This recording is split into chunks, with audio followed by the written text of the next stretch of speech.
जिले के सभी जनपद पंचायत के मुख्य कार्यपालन अधिकारी को 6 अगस्त तक जन सामान्य निवेशकों से चिटफंड से संबंधित आवेदन पत्र प्राप्त करके उनकी सूची तैयार करके ऑफिस भेजने का आदेश जारी किया है, जिससे कि निवेशकों की जमा पूंजी उन्हें वापस मिल सके। जहां मनेन्द्रगढ़ पंचायत के निवेशक अपनी जमा पूंजी की वापसी की आस से आवेदन फॉर्म जमा करने के लिए पहुंच रहे, लेकिन निवेशक पैसे वापसी की चाह में शायद ये भूल बैठे हैं। 20 बार बोले दूर खड़े रहो, मास्क लगाओ।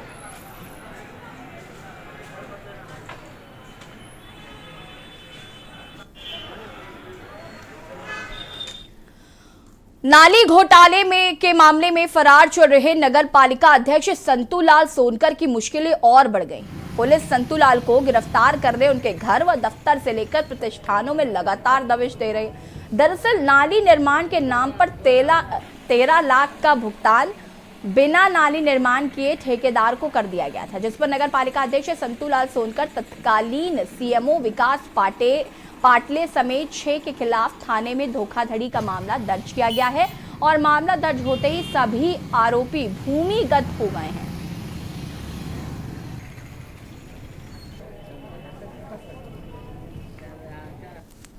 उसमें क्या पहले 420 का अपराध दर्ज किया गया था, पर उसमें क्या है कि लगभग 13 लाख का गबन किया गया है और उसमें डॉक्यूमेंट दस्तावेज कूट रचना किया गया है। तो उसमें मतलब गबन का है और कूट रचना दस्तावेज कूट रचना की धारा जोड़ी गई है अभी, और उसमें विवेचना टीआई साहब कर रहे हैं और उसमें 6 आरोपी लगभग हैं। अभी तक की विवेचना जारी है और उसमें मूल दस्तावेज भी शायद अभी उपलब्ध नहीं हुआ है। उसके बाद फिर विवेचना के बाद जो भी आता है उसके बाद गिरफ्तारी कार्रवाई की जाए। खबर बलरामपुर से है, जहां पर जिले में भी एबीवीपी के कार्यकर्ता ने रामानुजगंज के विधायक बृहस्पति सिंह के खिलाफ प्रदर्शन किया। विधायक के निवास को घेरने तथा कालिक पोत कर विरोध करने की योजना एबीवीपी ने बनाई थी, लेकिन रास्ते में उन्हें पुलिसकर्मियों ने बलपूर्वक रोक लिया। एबीवीपी और पुलिसकर्मियों के बीच काफी झड़प हुई और आखिरकार पुलिस ने प्रदर्शनकारियों को थाने ले गई और उन्हें समझाइश देकर छोड़ दिया। आपको बता दें कि विरोध का कारण रामानुजगंज विधायक ने सरगुजा के आदिवासियों को एक प्रेस वार्ता में अनपढ़, गवार और अंगूठा छाप कह दिया था, जो मामला तूल पकड़ता जा रहा है।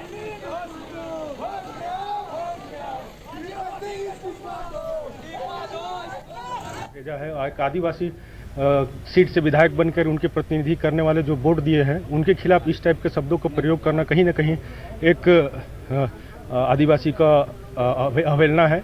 उसको लेकर आज हम लोग को घेराव किए थे। उनके लिए एक विधायक होने के बाद ऐसे शब्दों का प्रयोग करना कहीं ना कहीं एक चिंतनीय विषय है कि विधायक होकर ऐसे शब्दों का प्रयोग कर रहे हैं। दूसरी बात, वो खुद अपने कितना पढ़े लिखे हैं और दूसरे को आदिवासी कहना कितना उचित है। मुख्यमंत्री भूपेश बघेल ने अपने चुनावी घोषणा पत्र में कहा था कि चिटफंड कंपनियों में छत्तीसगढ़ के भोले भाले लोगों को जो पैसा डूब चुका है, उसे वो चुनाव जीतने के बाद वापस दिलवाएंगे। ऐसे और भी कई वादे हैं जो कि उन्होंने जनता से किए थे, जिनके दम पर उन्हें राज्य की जनता ने सत्ता की बात सौंपी। अब छत्तीसगढ़ शासन ने चिटफंड निवेशकों को उम्मीद की एक और किरण दिखाई है। कंपनियों में निवेश के पैसे को वो वापस दिलाने के लिए पूरे राज्य में निवेशकों से आवेदन मंगाए जा रहे हैं।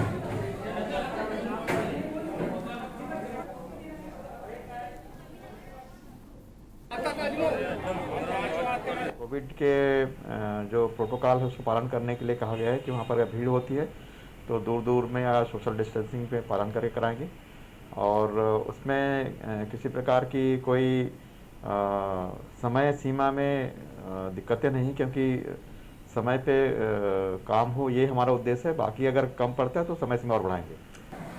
छत्तीसगढ़ की जो वर्तमान सरकार है कांग्रेस की, मुख्यमंत्री भूपेश बघेल जी, वो निवेशकों की राशि दिलाने के वादे पर सत्ता पे बैठी है और आज सरकार बने 2.5 साल हो गया है।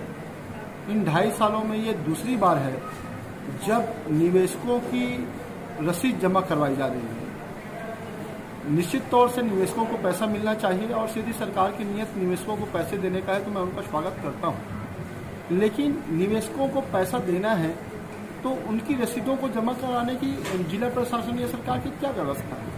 मुझे तो ये लगता है कि 2.5 साल चुनाव बची है और महज चुनावी वादे की तरह भूपेश बघेल जी इसका इस्तेमाल करना चाहते हैं।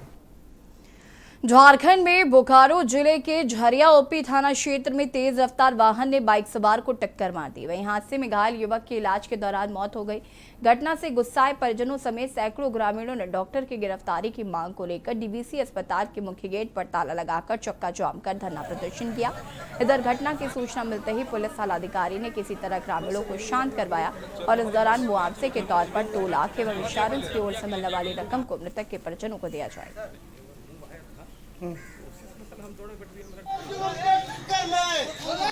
बस्ती निवासी रवि केवट, इसका लगभग उम्र 24 साल है।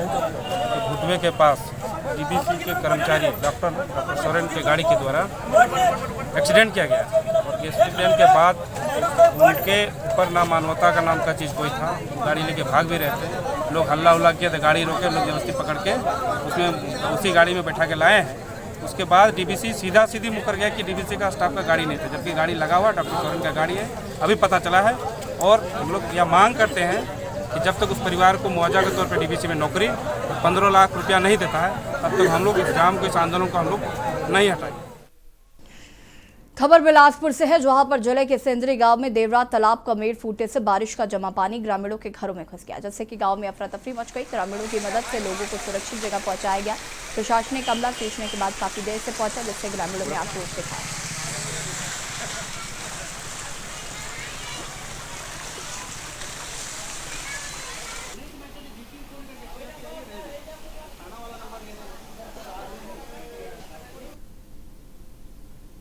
में एक इरिगेशन का पुराना डैम है, जो बहुत बड़ा डैम तो नहीं है, उसमें आज वो ऊपर कुछ मिट्टी के वो भराव, जल भराव के कारण टूट गया था और पानी वो बस्ती की तरफ चले गया था। इसके कारण करीबन 17 घर डूबे हुए हैं।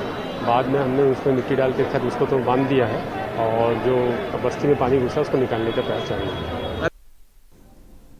हरियाणा के पंचकुला में बीजेपी द्वारा शहीदों के सम्मान के लिए राज्य के पूरे 90 विधानसभा क्षेत्रों में तिरंगा यात्रा का आयोजन किया गया, जिसकी जानकारी विधानसभा अध्यक्ष ज्ञानचंद गुप्ता ने प्रेस कॉन्फ्रेंस के दौरान दी। समीक्षा बैठक जिसको हम प्रगति बैठक के नाम से कहते हैं, वो प्रगति की मीटिंग हुई है, जिसमें जैसा कि आपको विदित है कि हरियाणा प्रदेश के सभी 90 के 90 विधानसभा क्षेत्रों में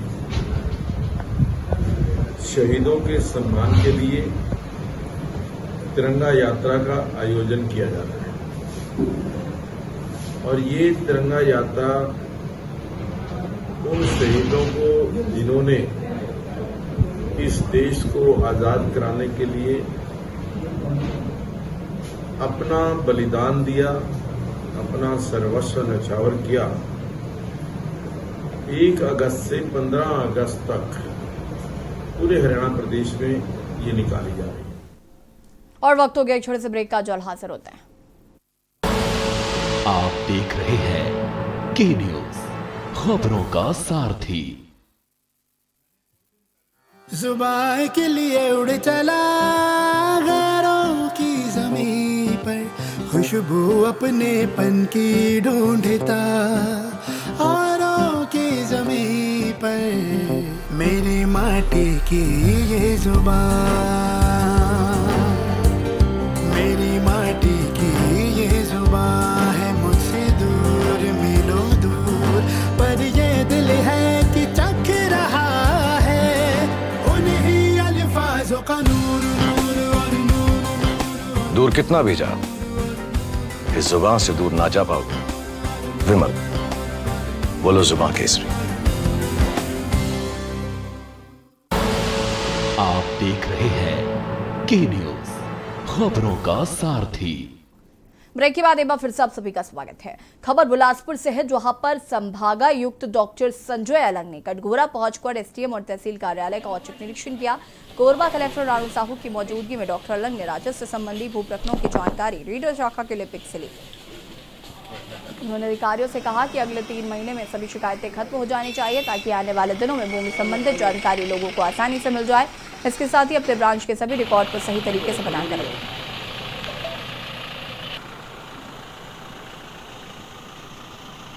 आज माननीय कमिश्नर साहब का दौरा था और कलेक्टर महोदया कोरबा का भी दौरा था, और हम लोग को जानकारी हुआ कि आज इनका दौरा है तो अधिवक्ता संघ कटघोरा के सभी सम्मानित सदस्य और पदाधिकारीगण कमिश्नर साहब के पास गए और जो हमारी समस्या है उस समस्या के लिए हम लोगों ने निवेदन दिया।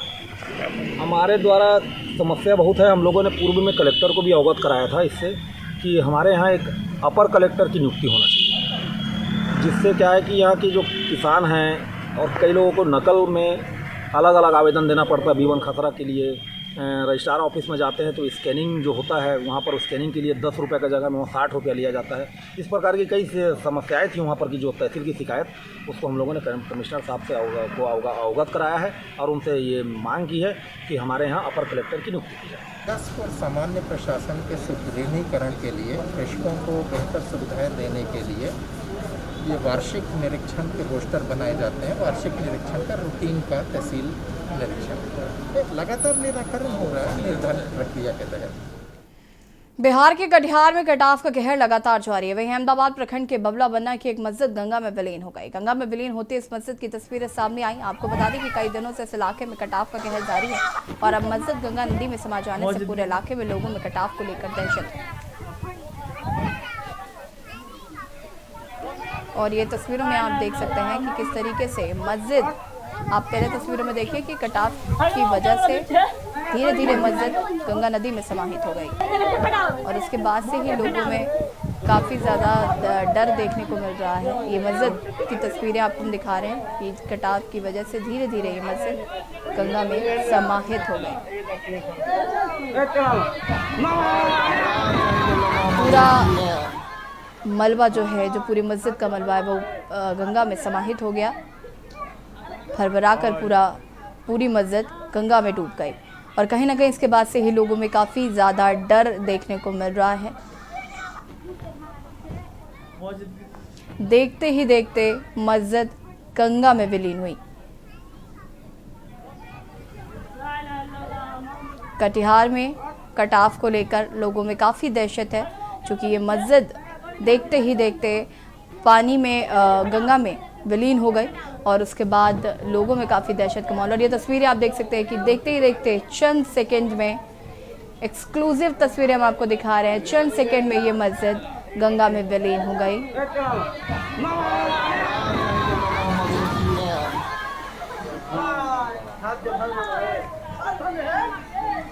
एक्सक्लूसिव तस्वीरें आपको हम दिखा रहे हैं जहां पर आप देख सकते हैं कि देखते ही देखते मस्जिद पानी में बह गई, गंगा नदी में बह गई और उसके बाद से ही लोगों में काफ़ी ज़्यादा डर देखने को मिल रहा है। खबर कोंडागांव से, जहां पर चिटफंड कंपनी द्वारा की धोखे को लेकर अब तक ग्रामीणों को उनका पैसा नहीं मिल पाया है। आपको बता दें कि जिले में हजारों ऐसे व्यक्ति हैं जिन्होंने अपना पैसा चिटफंड कंपनी पे लगाया था, जिसका आवेदन देने आज सैकड़ों की संख्या में गांव के ग्रामीण कोंडागांव कलेक्ट्रेट पहुंचे और ज्ञापन दिया।